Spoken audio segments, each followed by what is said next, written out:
Hello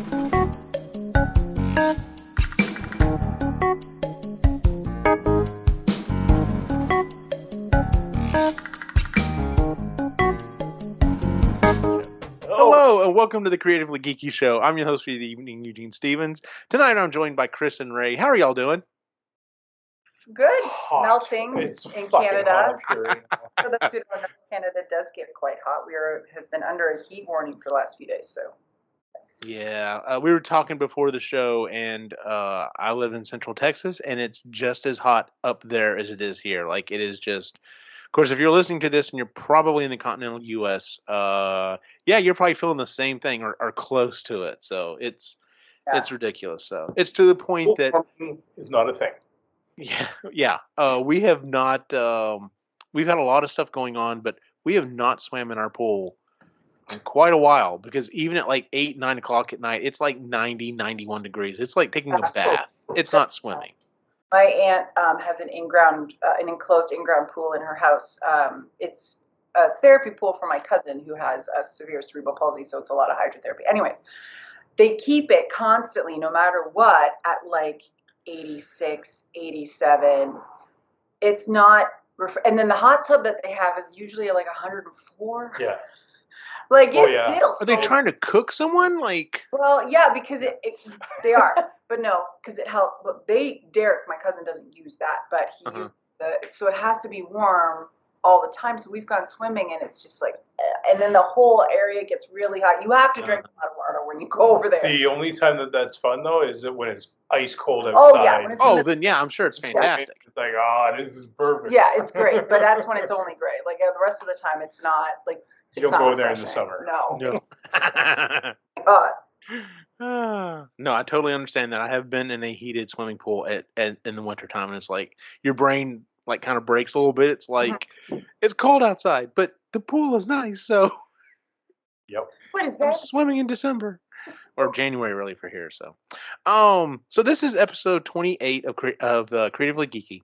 I had a conversation with Chris and Ray, and if you listen to the show, you know that it probably seems like over the last several episodes, there's not been a lot of creativity going on. It seems like we're really kind of just mulling over our to-do list in some cases.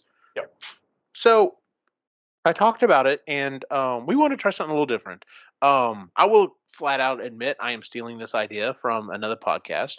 There was a very long-running podcast called Nerd Lunch, and those guys ended up sunsetting that show well over a year now. Heck, it may have been over 2 years now. Anyway, another group of guys kind of took it over and now call it After Lunch, and they have started something called the After Lunch Lounge, where once a month, actually they have to break into 2 episodes because it's so long, but they talk about just kind of what's going on. And I thought it would actually make a lot of sense if we maybe kind of adapted that for this show. So we may stick with this new format. We may go back to the old format. We're going to see. We're just going to kind of play with it, see which one we like. Hell, we may even switch back and forth. We may, do the old format every other month and go back and forth. We'll see. So, so the way we're going to break it down is we've got 4 topics. We're going to hit at least 3 of them. We'll see if we hit all 4 of them. But so I've put forth 3 questions, technically 4, to the group, and we're just going to take turns going around and answering said question. Now, to make sure this doesn't go hours and hours and hours, I told everyone you're limited to one thing per item. So I know if you're not watching the video version, Ray just rolled his eyes at me. So the questions are: what are you watching? What are you listening to? What are you thinking or thinking about? And then what are you doing? So we're going to start with what are you watching? Would anyone like to go first? Sure.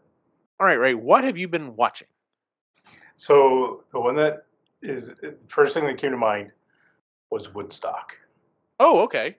We watched a documentary about Woodstock 99 on Netflix. I've seen this advertised. Mm-hmm. Holy fuck. Was it ever 3 episodes. It was 3 episodes long. Mm-hmm. And because we know, like, we went to high school with people that went. I remember it being a shit show. Mm-hmm. I didn't realize it was as horrid as it was, and how like how horrible those people were treated in there, and it is fascinating. Really? Yeah, because it was sort of like, because the 99 one was, so we were 17. Yeah. Yeah, this was before we started dating. But it was the 30th anniversary of Woodstock. Woodstock 94 was relatively peaceful. It rained, there was mud everywhere, but the fence got broken into, so essentially half the people who were at the concert didn't pay. So they lost a lot of money because most of them had just walked right through the fence and didn't pay for it. So this one in 99, they were hell bent on making money. So they had sold the rights essentially to all the food to all these private vendors. And they were like, well, you do what you want now that you're in there. These kids essentially would walk in and security would confiscate all their water and all their food. So they had no choice but to buy what was there at whatever price it was at. So that's where it first went wrong. Yeah, bottles of water were at the beginning of the concert, or the weekend on Friday, started at $4 a bottle. Which doesn't seem like much now, but this is in 1999. No, yeah, that's a lot for 99, yeah. For a bottle of water. And it goes up from there as the weekend goes. Like, I don't want to give everything away. Like, it was just fascinating. Yeah. I didn't realize that the guy that did the original Woodstock was a part of Woodstock 94 and 99. I thought, but he was one of the promoters for it. But he got somebody else to help him with 99. And that guy was such a douche. Oh, he's an awful human being. Fucking, just how can we get more money? That's all he cared about. Yeah, didn't matter. I get more money out of this. And if he heard complaints, he was just like, he's like, it's just a few bad apples. It's a few bad apples. I felt like I was listening to this particular president. Yes, that's what it felt like. It felt like we were. That's what it did. That's what he was like. He refused to take. Good people on both sides. Yeah. Sure. Sorry.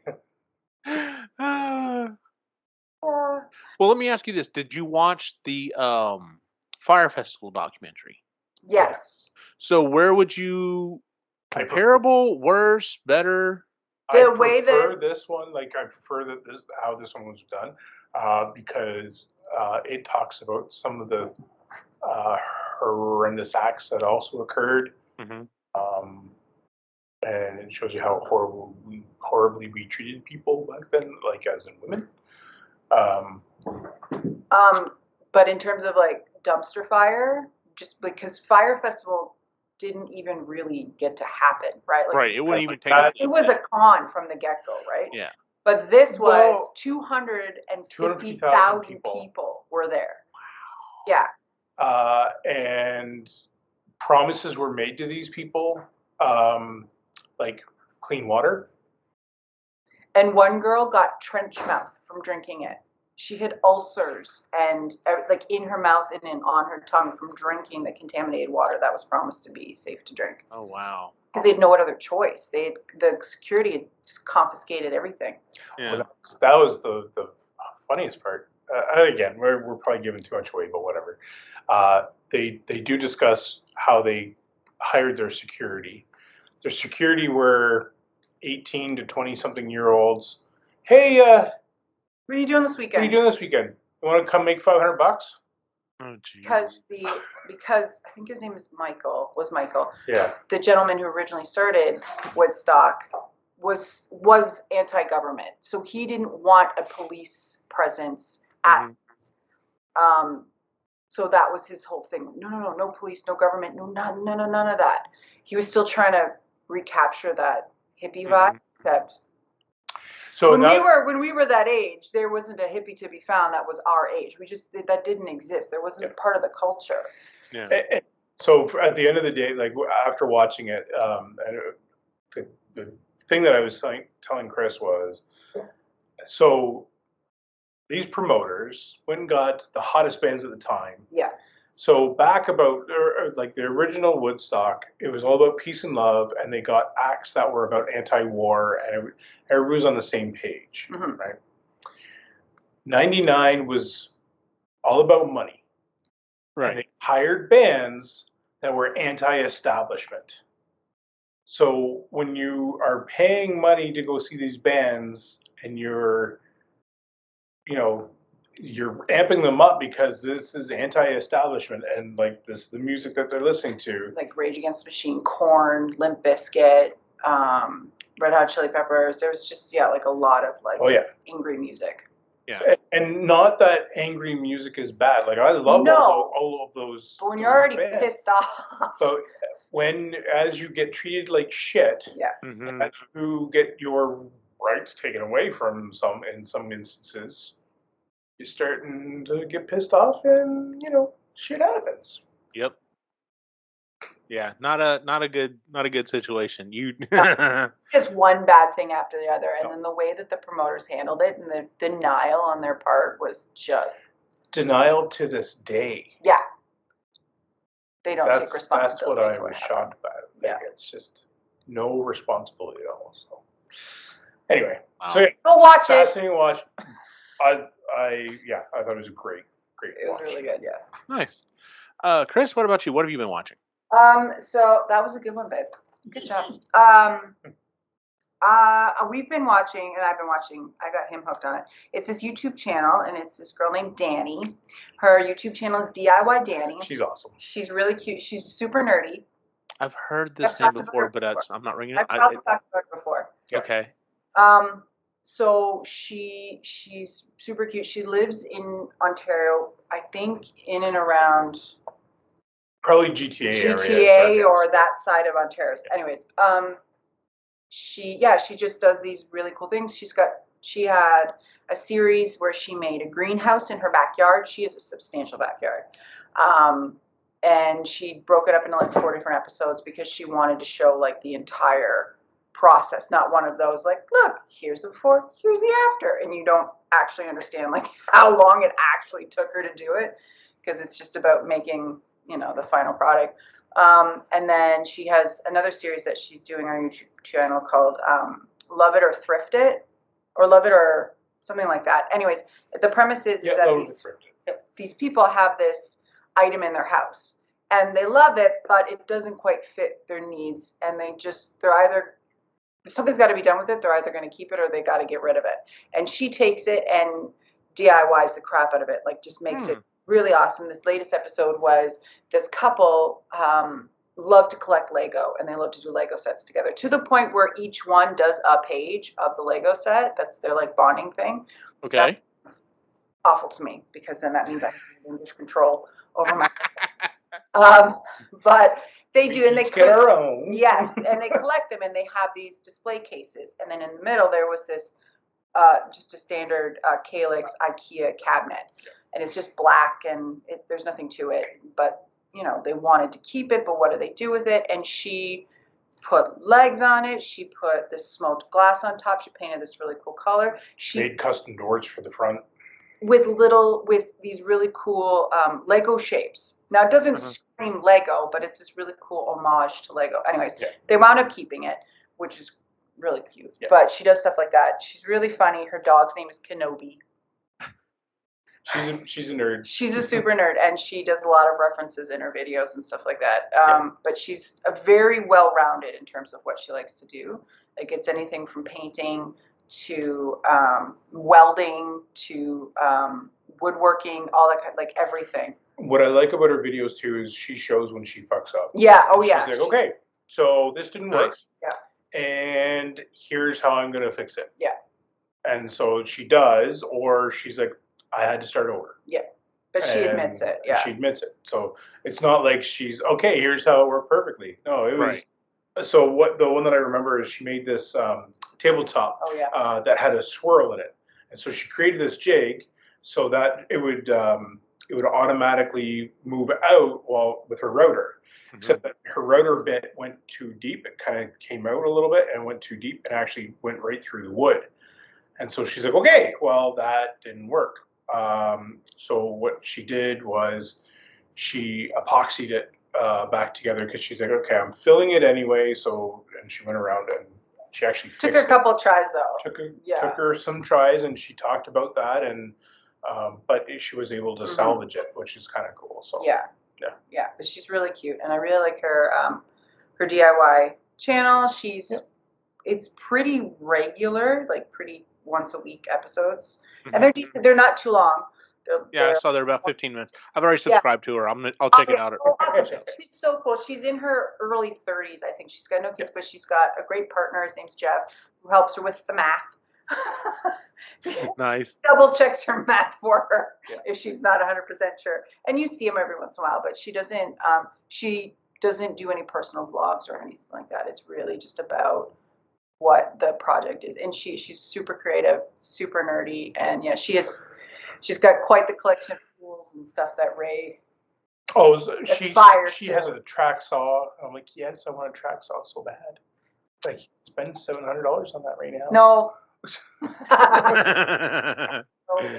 DIYs and realistic ones, because it's not these big massive projects. Like she's not taking on anything really specific and where you would need like a lot of hours logged to be able to do something like that. It's very approachable. Very cool. Yeah, like I said, I already looked it up, and I was like, okay, I'm gonna subscribe to this, and she's super cute. And she has my list. Really cute pewter lilac hair all the time. It's really cute. I was gonna say, what color is the hair? Not that I can really tell, but very pewter purple hair, and she's got this really cool tattoo that goes all the way up her arm. It's really simple. Anyways, she's cool. Check her out. Nice. The thing that I picked, there are several things I could pick, but the one that I'm going to go with is I went and saw Thor: Love and Thunder. Have y'all seen it yet? Yes. Okay, good. This was odd to me because this is the first time in many, many years that I went and watched it by myself.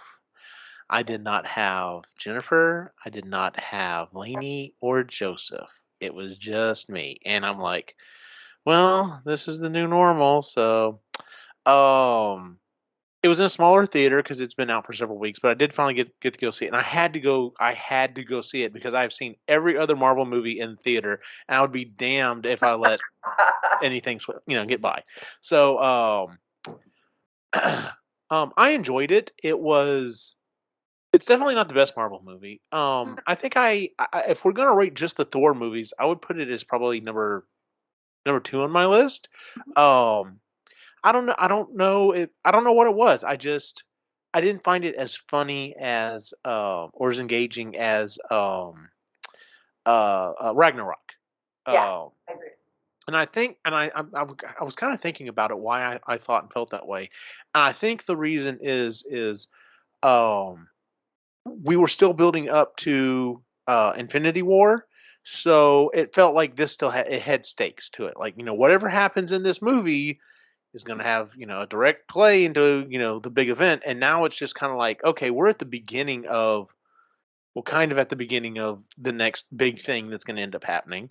Apparently it's going to be Secret War, so it's like, okay, I don't know how much influence this is going to have with the rest of the MCU. I mean, I loved all the interactions were awesome. I love seeing how Asgard has become its own thing unto itself on Earth, which is awesome.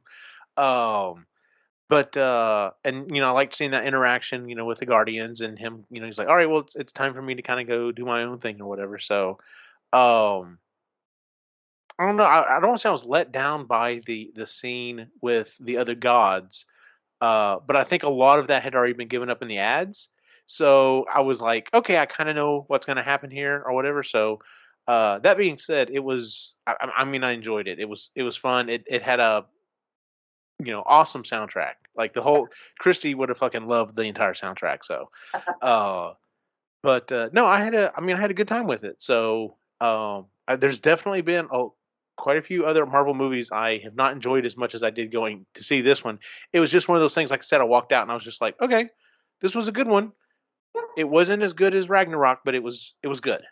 Yeah, so I agree. I think that's fair.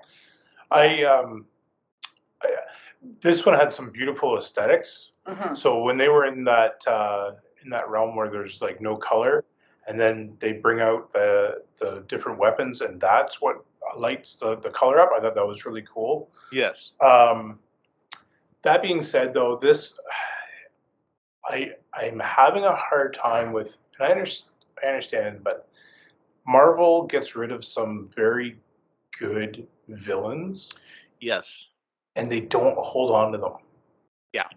And it's like a one and done thing, and I'm like, fuck, you still haven't learned your lesson on that. Like, Gore in the comics is it takes 3 different versions of Thor to take down Gore in the comics, and he's just such a threat. Now in this one, you felt like he was a threat, but He was creepy looking. oh yeah, and then that's intentional. I know, but I was getting freaked out. I'm like, I can't keep showing down. I can't. Well, I do appreciate the reason why they kept the nose, because in the comics he doesn't have a nose. God, they kept that. He Well, looked like Voldemort. and that's what they said. They said nope, nope. We're gonna not do that. The other thing that it was a bit of a missed opportunity. The Necro Sword is actually very important in the comics. Are you aware of who? No, I'm not.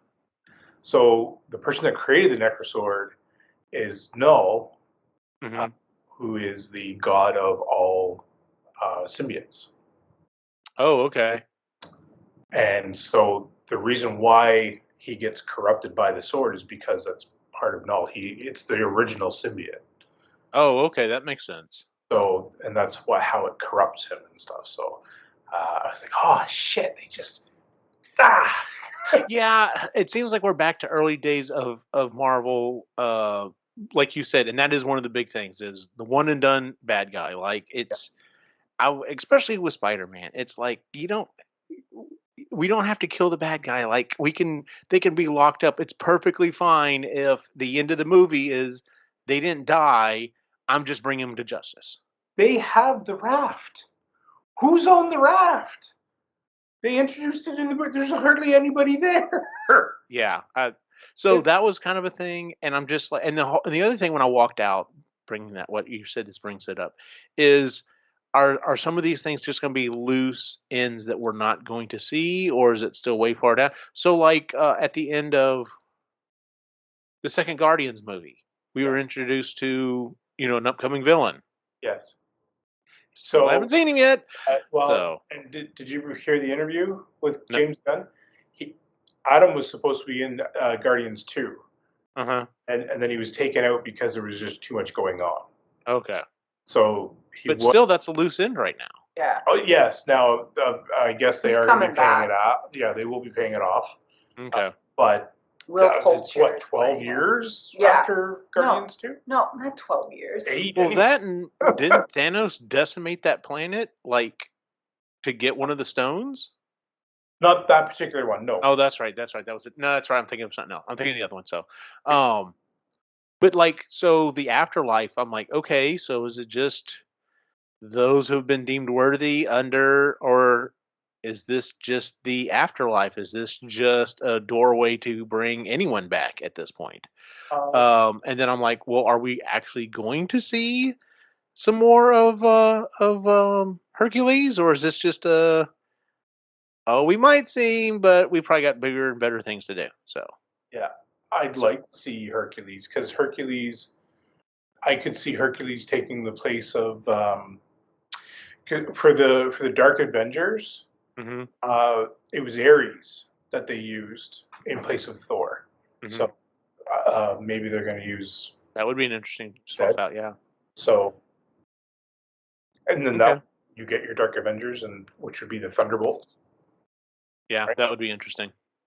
So, yeah, but like I said, it just feels like I pretty much felt like Gore was not going to be going anything further. So it's just like, all right, he's a one and done, and maybe some of this stuff kind of has a big impact. Maybe it doesn't. Maybe it's all minor, but we're a little ways out before we start getting, we've got the roadmap for the next 2 years, so we'll just kind of see how it goes. So I think that's why I didn't like. Or I had a hard time being engaged by the second Doctor Strange movie. Like you saying that now they're moving into a different their new phase. So these movies are setting up what's coming, and Mhm. because I'm not well versed, I can't pull it out. I can't see where they're going. So I'm just like, so maybe I'll like it after I know more, and I can go back and be like, oh, Yeah. Because right And- now I'm just like, So right now it feels like we're just floating. We're just jumping yeah, from one thing it to another. doesn't Yeah. it feels all over the place still. Because we knew Thanos was coming way back at the Yeah. beginning. Like we knew Yeah, Thanos like was they were- coming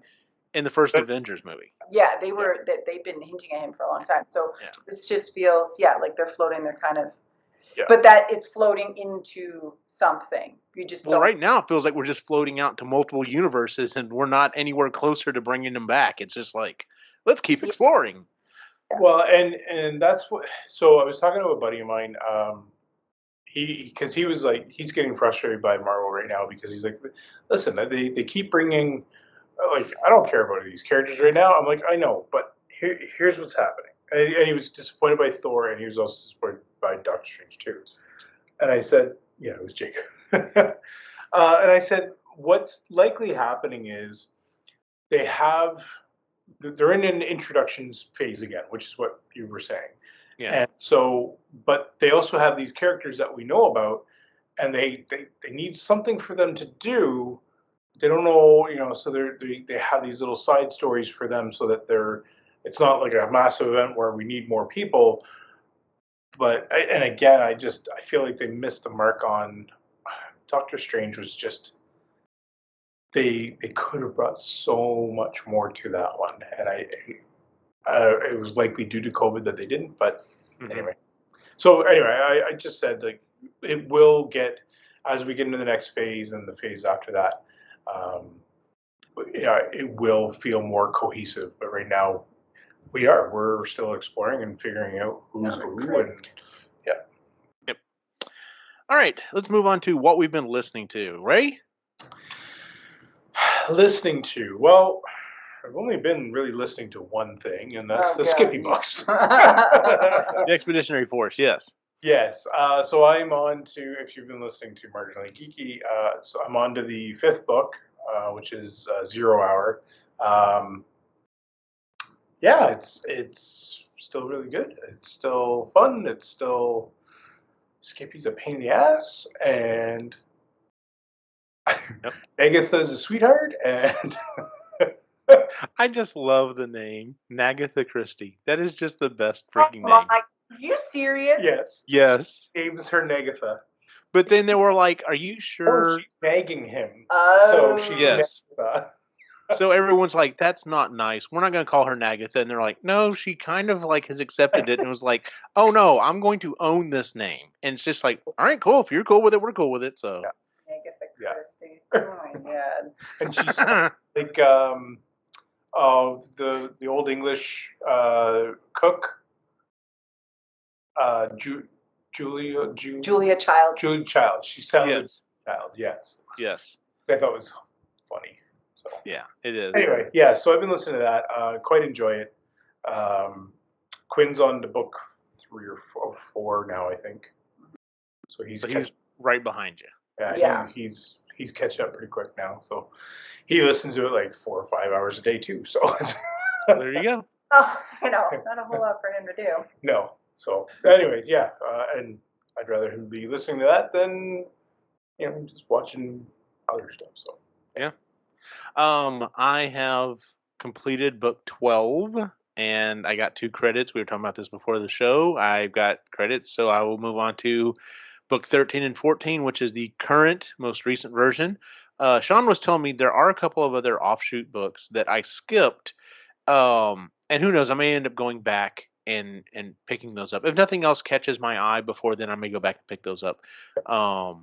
He was a little worried that he's like, well, they kind of explain it in the other books. I'm like, yeah, but it's a little different having it explained and actually living through it because there's so much stuff going on in this book series. I'll probably be like, oh, that's right, they mentioned that. Yeah. Oh, that's right, and never see it coming. So, which would be perfectly fine with me. It'd be like listening to it kind of for the first time anyway. So, Chris, what have you been listening to? I've been listening to A Wise Man's Fear by Patrick Rothfuss. This is the sequel to Name of the Wind, and it's a meaty book. but it's not in the sense that it's not a lot happens because it's him talking to this. His name's Chronicler. So Chronicler is this. He's a scribe. He writes. He writes stories. That's his thing. He did go to the academy, which is like this wizards. They call it sympathy instead of magic. And he's heard all these stories of Quoth, and comes to this inn and realizes that the guy who's behind the bar is this legendary Quoth guy. Except, why are you at a bar? Why are you being an innkeeper? You're like this legendary dude, and who goes by the name of Coat. And so something happens. I can't remember because that happened a while ago in that first book. But he's like, okay, I'll make you a deal. I will tell you my story. I will tell you, but I'm the only one who gets to tell you, and you are going to have exclusive rights. You have to write it verbatim. Verbatim. Get ready. How fast can you write? And so that's basically the whole book is like it checks back into present time, and he's explaining things, whatever, and things happen. But the majority of it is his life. He's telling Chronicler his life. It's him telling him his memoir. And the first book is from. It starts off with he's a Dima Roo, which is this kind of gypsy type race where they're very nomadic, but they're actors and minstrels and stuff like that, but they're looked down on.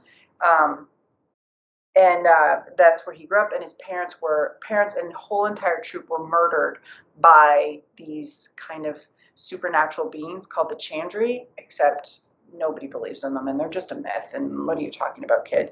And so it starts off there and then goes through his 3 years of being homeless in the city, trying to get to this academy so he could become a wizard.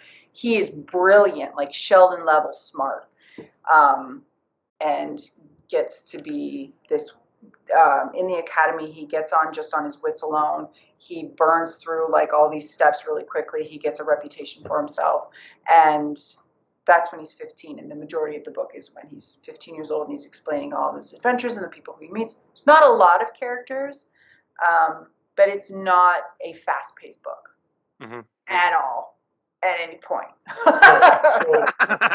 It's not. She was listening to it, and like a week later, I'm like, oh, okay, so like how old is he now?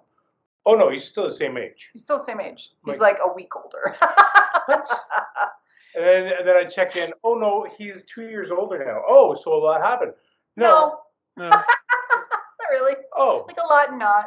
But then this new one, A Wise Man Fears, literally picks up right where the other one left off, like quarter share and half share and all that. Like it's literally right when he picks up, and he's still obsessed with finding the Chandri, and he's scouring the archives of this academy for some mention of anything of the Chandri, and he's seen them since, and he's like, no, they're real. And so I'm at that part now where he's finding, and he's poor the entire time. He's got no money, and he's been scrimping and saving. He's a really great lute player. He's been playing and getting money just from that, and he finally finds a patron who will pay for this so he can actually put some time and effort into trying to find the Chandri, and that's kind of where I'm at right now. But I still have like 25 hours left. So nothing's really happened since I... No, nothing's really happened. But I love it because I'm like, okay, well now, like I'm really invested in this kid. Like I feel for him. Patrick Rothfuss is really great at creating really maybe complex characters, but like you root for them. You want to root for this kid. You're like, oh, buddy, maybe don't do that. You did it anyway. Okay. Well, and he does. And it's not like this perfect story where the hero always gets his way and he's got these big, massive plans. And it's like, shit happens to this poor kid. He gets beat up, he gets robbed, he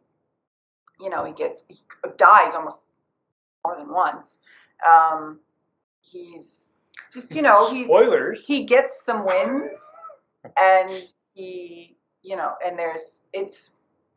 sometimes it seems there's more losses than wins, and then sometimes there's more wins than losses, but it's just his life, and it's interesting. It's interesting. He almost feels like a historic character that actually lived, with the amount of detail that Patrick's gone into this. I will give it another attempt someday. It's not, like I said, it's very like Tolkien, where Tolkien who's building the world, and like any battle scene only happened for like a page, and then the battle scene was over, right? I think my mistake though was I didn't read it. I was trying to listen to it. Oh yeah, And I bought the books. I think I need to read it. Yeah. I need to physically read this one rather than listen to some guy drone on for 25 some odd hours. Gotcha. The first book is like 800 and something pages, and then the second book is 1100. Wow. Which is not. That's pretty much nothing. That's a good size. But For nothing. I've read a few books that are 1100, 1200 pages, so it's not out of the question. But when you realize that 1100 pages equals 35 hours of Audible, that's a lot. Yeah, it is. But if you like really character focus and really into the nitty gritty details of this world that he's created, and it's not so much about it's not fast paced, but if you like a good, it gets you in. I'm hooked. I need to know what happens to this kid, and the third book's not even out yet. And this one, A Wise Man's Fear, was published in 2011, I think, or something like that. So it's been a while. I know it's been a while. It's been a while. Apparently, he's writing it, but I don't know how you could write an 1100 page manuscript in anything other than like several years. How do you write that much? Especially if you want to edit it and everything else. Editing it and all these things you have to include, all these loose ends you have to tie up. Where are you going to take the story next and all that stuff? So, yeah. But yes, Wise Man Fear by Patrick Rothfuss. I am not going to do a book. I'm actually going to talk about music that I'm listening to. So I don't even know how I got started on it. It may be one of those rare times that YouTube has recommended something to me, and I've actually been like, oh, I kind of like this. So I probably need to just like curate an actual playlist on YouTube, but it started off with me just looking up Disney songs, rock covers, and I found several that I really like. There's a group that does several different versions, or several different songs that I've kind of gotten hooked on. The group's name is No Resolve, and I've heard No Resolve. No Resolve, got it. And so like the first one that they did that I found that I liked was a rock cover of Surface Pressure from Encanto. And they do a really good job with that. Well, and I've grown to even like it even more. They also do a rock cover of How Far I'll Go from Moana, and it's fantastic. I like the way they cover it because they really kind of let go and like really push the lyrics and really push the sound when they want to, when they need to. They've also covered some other things, and they're not Disney related, but they show up because of this. They did a rock cover of The Greatest Show, and it's pretty good. But the one I'm really digging right now is they did a rock cover of Danger Zone, and it's really good. I mean, as much as I love the original, this is perfectly acceptable to listen to. It's funny because it also leads me into some other people that have done rock or punk version covers of other songs.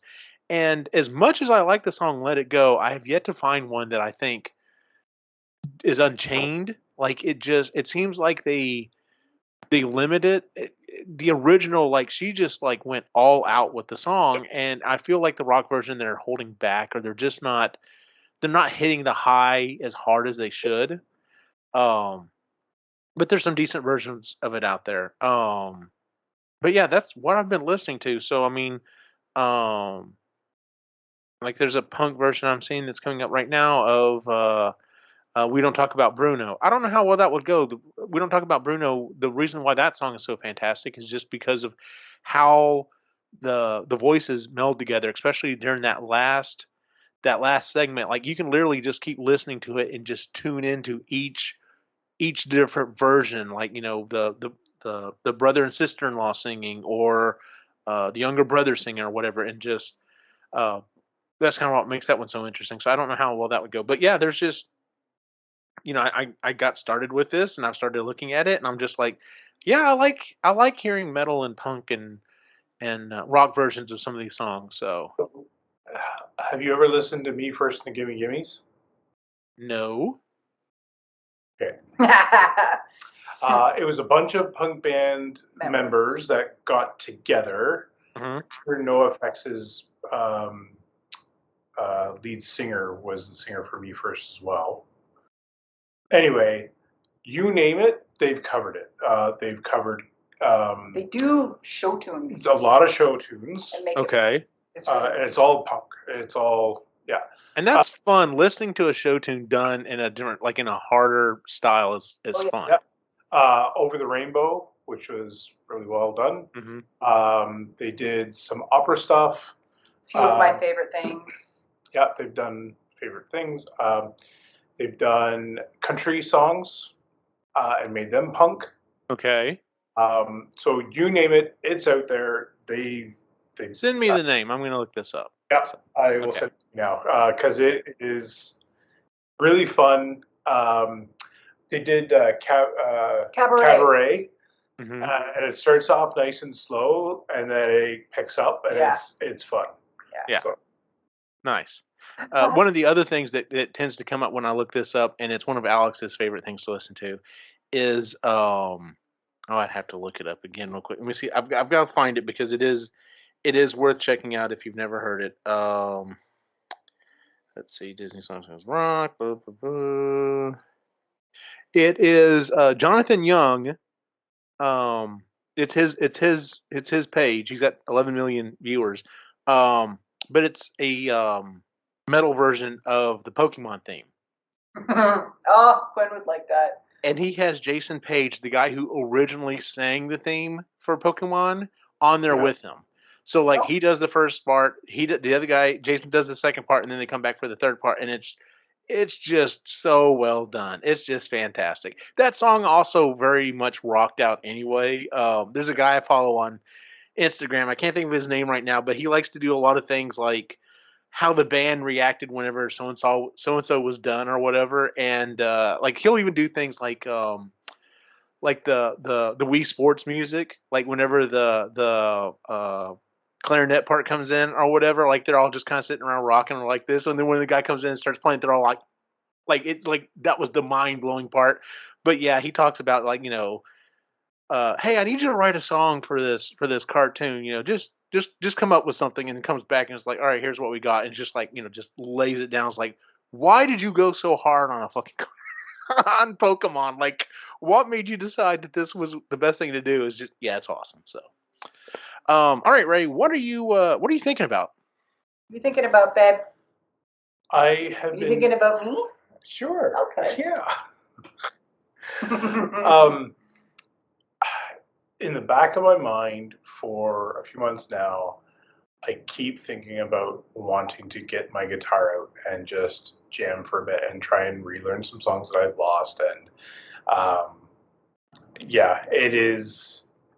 it's an itch, and it keeps getting worse. And it's like, I have no time for it, but I keep thinking about it.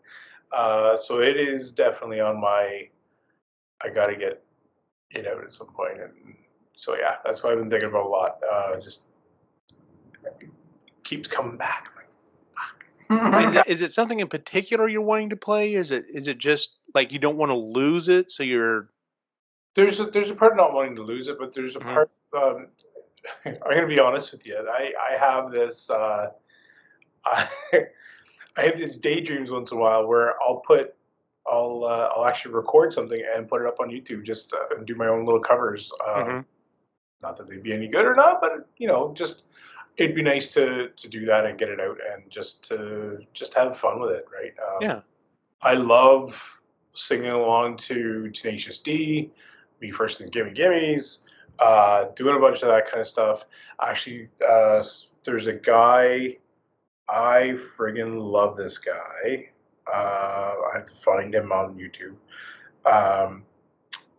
He inspires the kind of music that I love. Like he does all the Blink 182 covers. Alex Melton is his name, and he just did a bunch. He did one YouTube video where he played. What song was it? Anyway, he played a song, and he said, it was just the bass and the drums, and he played it in different, as if different bands were playing it. Mm-hmm.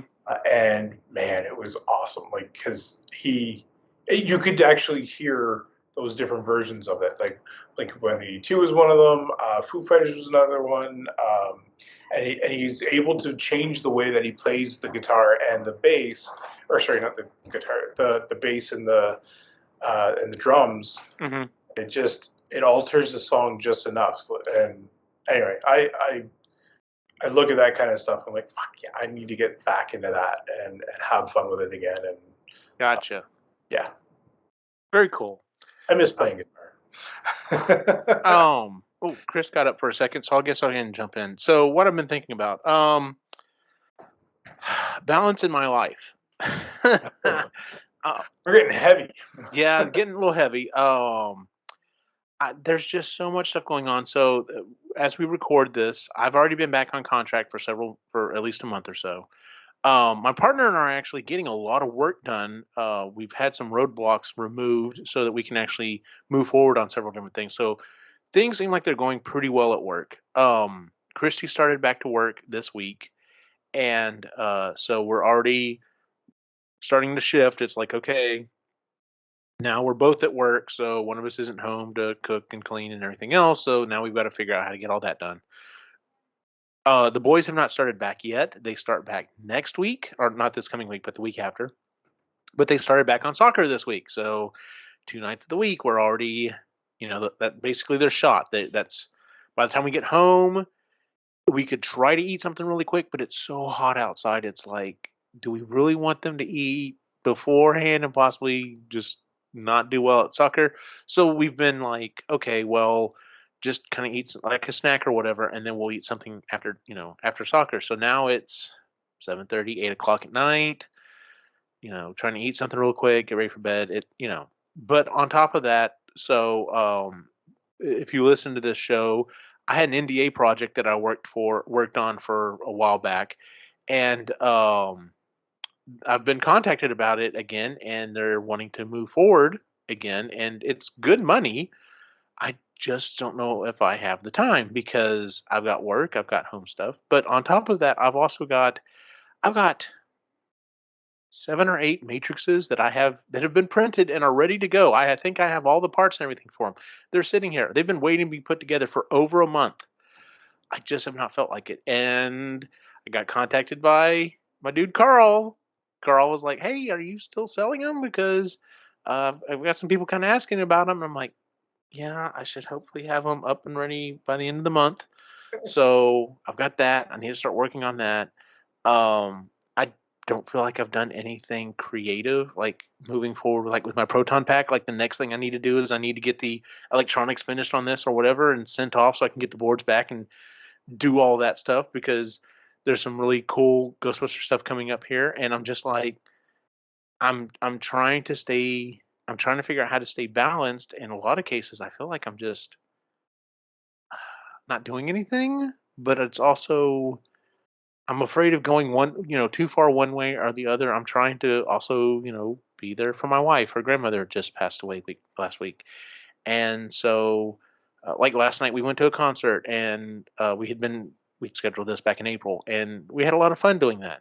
Um, doing all this stuff, my boys were really good. They stayed at their grandparents. Well, we were out of town for at least a week or more and they were really good. So I took them to an arcade and we had a blast doing that. And it's just trying to stay balanced with everything that's going on and still trying to find not to push myself too far. Like my knee is getting better. It's almost 100%, but now I've got so I did something to my back, and like if I sleep wrong, I'll wake up for the first 5 or 10 minutes. I'm just like, oh god, I'm getting old. What's going on?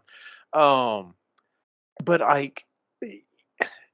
it's also been the heat. The heat has just been killer. Like I get home and I don't want to do anything but sit in the recliner with a cat in my lap and watch TV.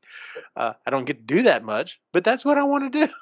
So, and then when I have energy, I'm just like at work or something. I'm like, damn, I should have been doing this last night. I should have been doing that, or I should have been doing something instead of just sitting there. And yeah, it's tough. You wake up, you have energy in the morning, well, kind of, sort of, and then by the time at the end of the day, when you maybe can actually work on something, you're just like, no, I'm exhausted. Just screw this. I'm taking a shower and going to bed. So, but yeah, trying to find balance right now is what I've been constantly thinking about. So, Yeah. oh, It's like shifts and changes. Oh yeah. Yeah, all the time. Well, talking about balance, right? There's enough going on right now. Yeah, I get it. Mhm. so, Chris, what have you been thinking about? Oh, nothing that profound about balance. Although that is something I feel like as an adult is always a constant struggle because you're always like bombarded with messages of constantly being productive and you only have 24 hours in a day and hustle, hustle, hustle. And if you take time for yourself, well, you still should make it productive. And, not, the whole, because I have a hard time taking a rest, like just a day if my energy's low, like really listening to that Mm-hmm. and just honoring that. It's hard. Um, Being adult is hard, it's complicated. Yeah, it sucks. But that's not what I have been thinking about. The thing that I've been thinking about is I've been kind of fiddling around with the story for, oh God, really, this past year. And I had to stop because I just didn't like it. I didn't like where it was going. I just got frustrated and I felt stuck. So I just stopped. I'm like, okay, I'm just going to stop. And it'll be one of those things where I'll have a moment where I'm like, that's it. And then it'll all fall into place. And I haven't had that yet. And yesterday I spent some time kind of pulling it apart because there's two different points of view right now. Mm-hmm. I'm struggling with what I thought was going to be my main character, who I thought this story was going to be about. And I just do not like writing about her. I just don't. I find it awkward and tedious. And it's just like, this isn't her story. This isn't about her. But I'm forcing it. I feel like I'm forcing it. And so the other character's point of view I like, and I got more excited writing her point of view. And I only did it, I think, for 2 chapters than I was the other one. And it was just like, okay, maybe I just split it off right now. Maybe what I need to do is flesh out this part more. Maybe that's the problem, is that I need to flesh out the world more before I start writing about these characters. Maybe that's the problem. But the motivation is really hard to get to just sit down and type anything to really want to fix it. It's frustrating. And I know it's all part of the creative process and stuff like that. But normally what I like before, when I would write all the time, if I had a story, usually things just clicked into place and I could just sit and write and write and write and write. And it all just seemed to keep going. But this time around, now that I'm trying to start it up again after taking like a decade off, I am rusty. There's a battle going on outside of my door. If you're hearing banging, that's what it is. The baby is in full bore mode going after his brother. So I feel very rusty. I feel like there's a part of me that feels like I sort of, that moment of time was a lightning in a bottle and I sort of used it all up. And then now that I'm trying to do it again, there's nothing left. So that's sort of how I'm feeling a little bit, is that like, that was. That's not true though. This is what we've been thinking about. I know. So that's how I feel like creatively. It was like for like a couple of years, it was really easy. Like it just poured out of me. It was super easy to come up with ideas. It was super easy to just let it all happen. But part of the problem with doing that is that it was all consuming to the point where it was making me feel crazed.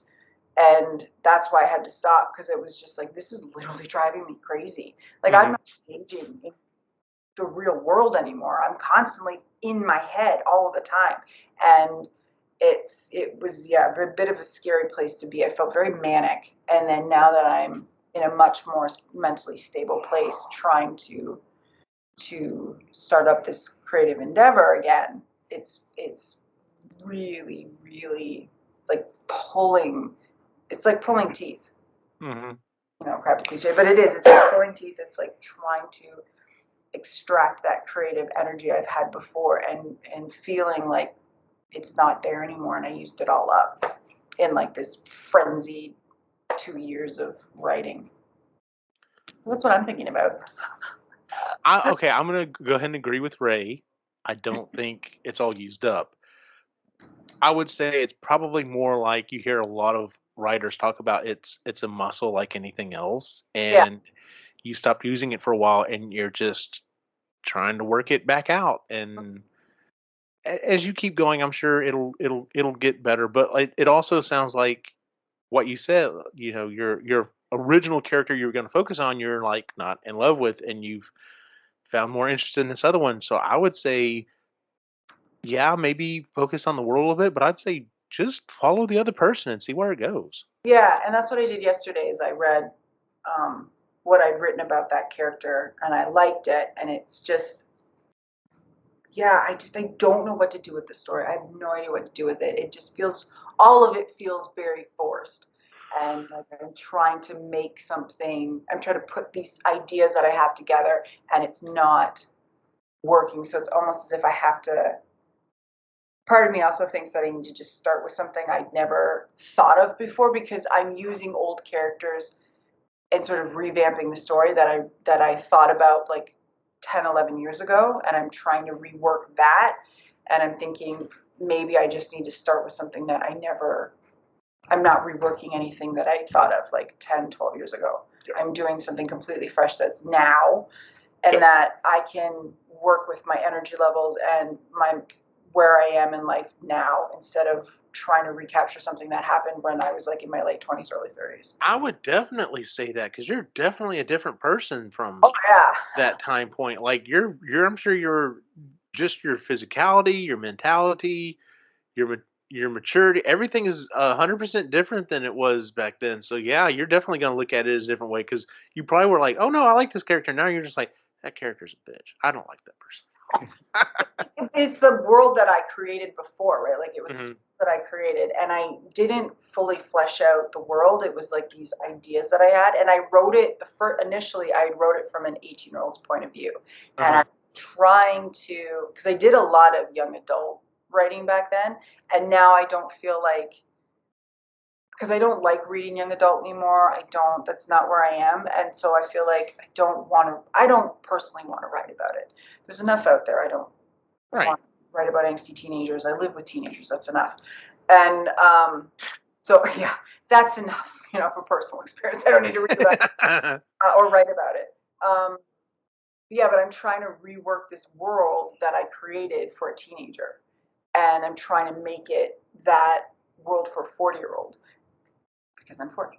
And it's just not working at all. It still feels like it's very young adult. And I'm like, I don't want to write young adult. I really don't want to do this right now. Maybe later on, I Right. go back and feel like I'm in a good, I'm in a different place creatively that I can go back and maybe do that. But like, yeah, I don't want to.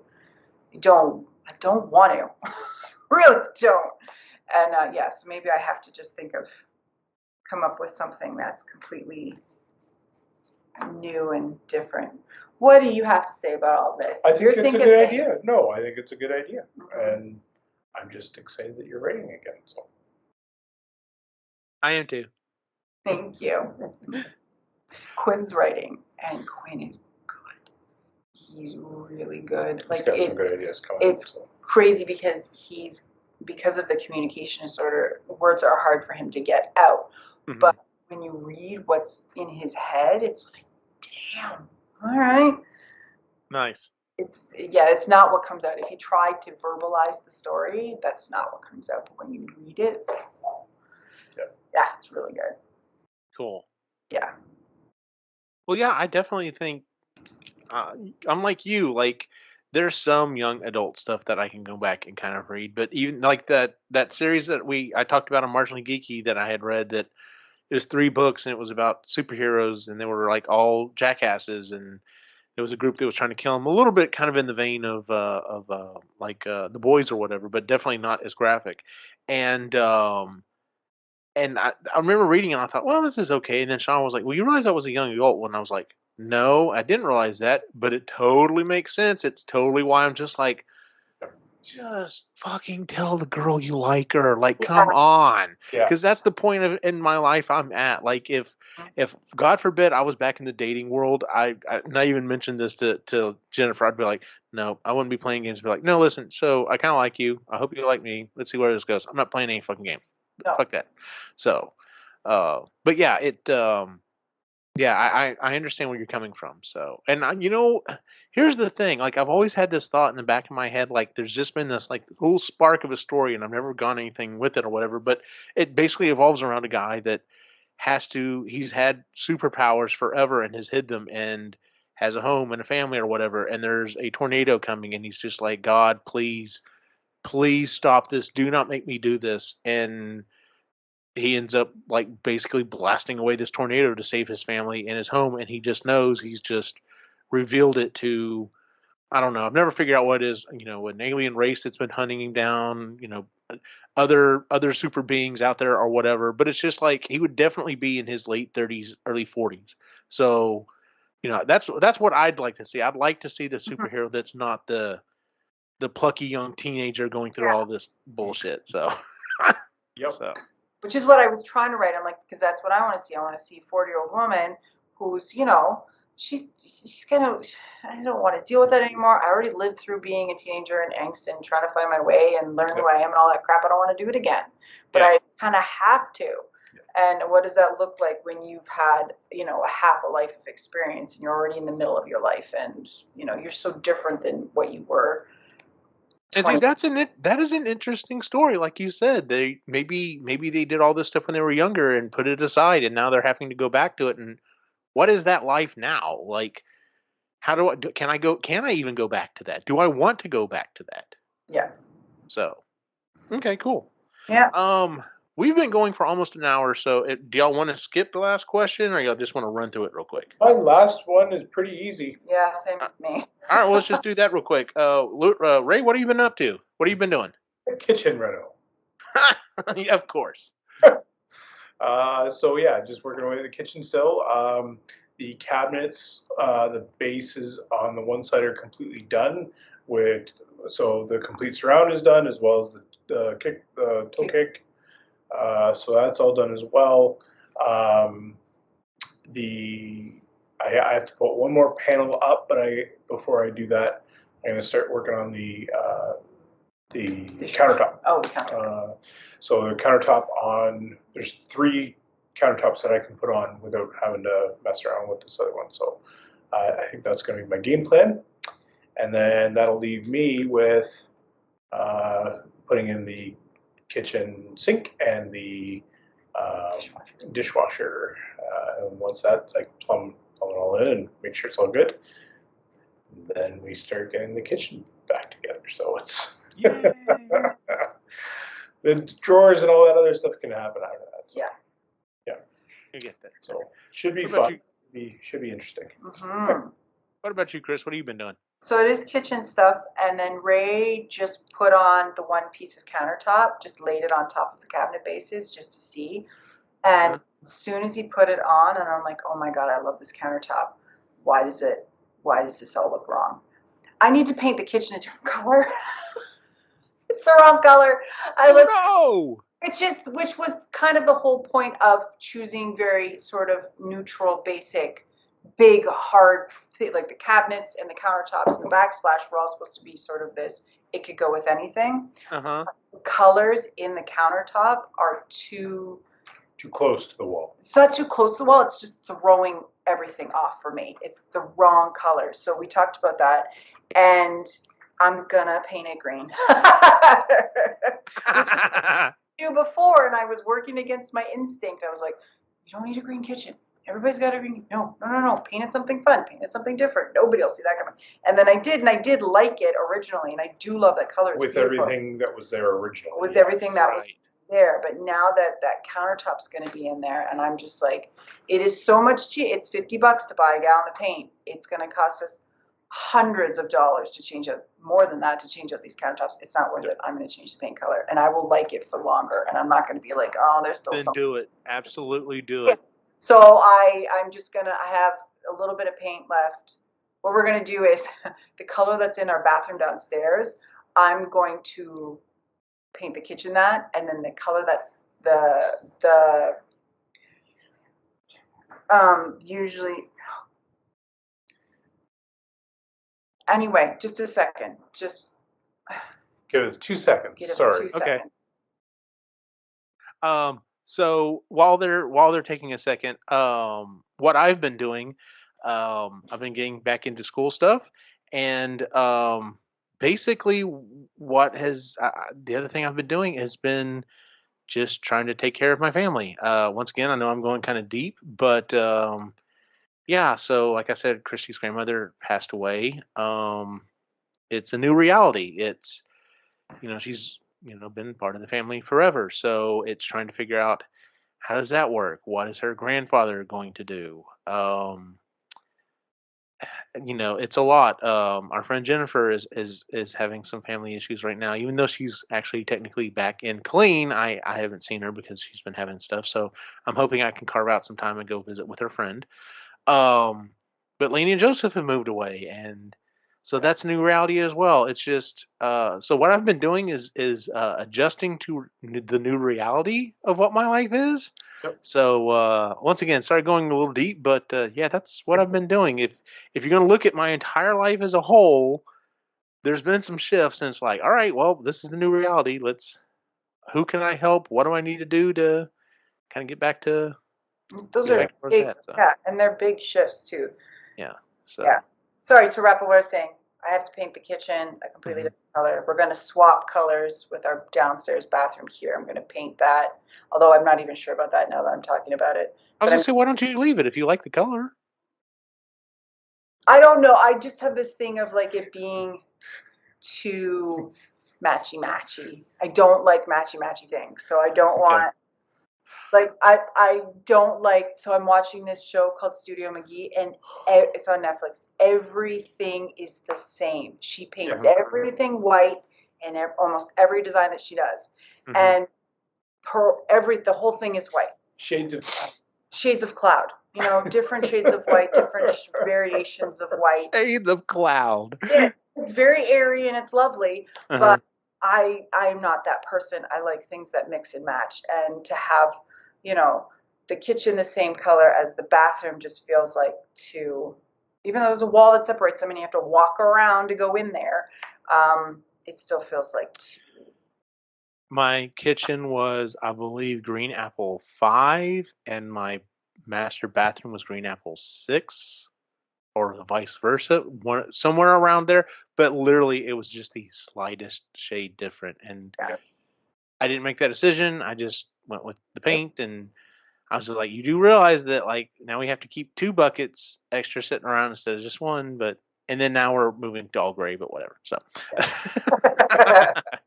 you know how life is, it shifts around. At one point you're like, I want every room a different color, and then later on you're like, I want every room the same color, so I don't have to keep one damn bucket of paint. But yeah, so well, that is our show for the month, ladies and gentlemen. Like I said, we're going to kind of see how this goes. I honestly kind of like this format, and as we were doing it, I kind of thought this has actually brought up some creative questions that we don't normally hit. I think it may actually work out for us to do this one month to reflect, Yep. talk about what we've been doing, what we've been listening to, and what we've been pulling in. And then the next month we can talk about what we're actively putting out there. Even if it is still kind of chore related, at least we're still putting stuff out there so we can have an ebb and a flow. Yep. So, that's a good idea. Yeah. okay, cool. So, well, that is our show for the month. If you would please give us a 5-star rating on iTunes, Google, Stitcher, wherever it is you listen to the show. You can find us at epicallygeeky.com, where you can find the rest of our shows, including the Epically Geeky Show, Marginally Geeky, and Sustainably Geeky. We're on all the social media at Epically Geeky as well. Where can we find you online, Ray? The Reluctant Yeti. But again, I said it at the last show. I'll say it again. I'm on there for my entertainment, not yours. So, And okay, I have a whole rabbit hole to go down on that. We talked about that as a group the other day. Anyway, that's perfectly acceptable. Chris, where do we find you online?